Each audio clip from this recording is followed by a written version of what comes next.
If it seems rather young to watch a film about demonic possession, it's because it may have been. My parents, however, were of a more non-traditional thinking. When we were growing up, my parents often let us watch the TV shows and movies of our choice, regardless of whether the content would typically be deemed appropriate for our age. There were rules involved with this concession. We were allowed the privilege with the understanding that we would not use the language we heard in the movies in public, and we would shield our own eyes during sexually explicit scenes. If these unofficial policies were broken, the right to watch R-rated movies would be taken away. Asked days ago to confirm her policy, my mother said, "You all were smart. You knew when to use bad words." Immediately, I noted, "I love how you said we all knew when to use them and not that we didn't use them." As kids, my three sisters and I tended to gravitate toward darker films, one of my favorite movies as a very young girl being Beetlejuice.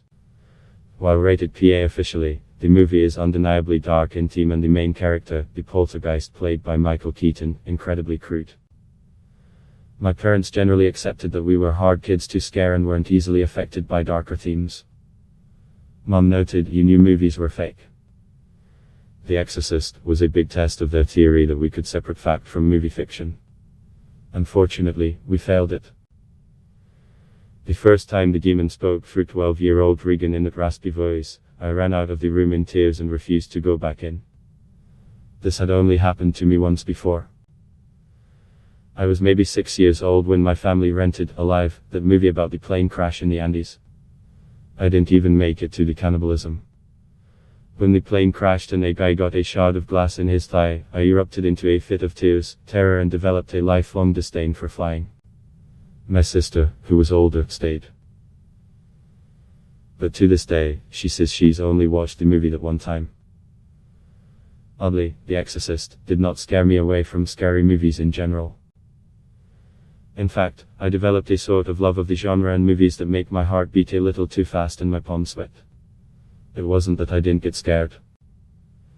For example, It and Nightmare on Elm Street, which I watched sometime between the ages of 7 and 9, scared me plenty. But I enjoyed the thrill and never internalized the fright to the point that it became terror.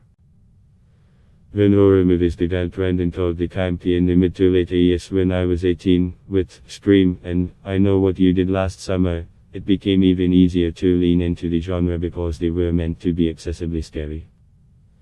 These days, I'd watch a horror movie over something actually scary, like a too real documentary, any day. Give me your paranormal nuisances and keep your unsavory truths about our food supply chain. I'm down with Freddy Krueger, but a story about animal poachers will haunt me for years. I did eventually finish The Exorcist, but it took 5 years to get me back in front of the movie. I don't regret trying to watch it when I did though. A version of this story was first told on CNN's Lisa, Sandra and Kristen Go to the Movies podcast, available now wherever you get your podcasts.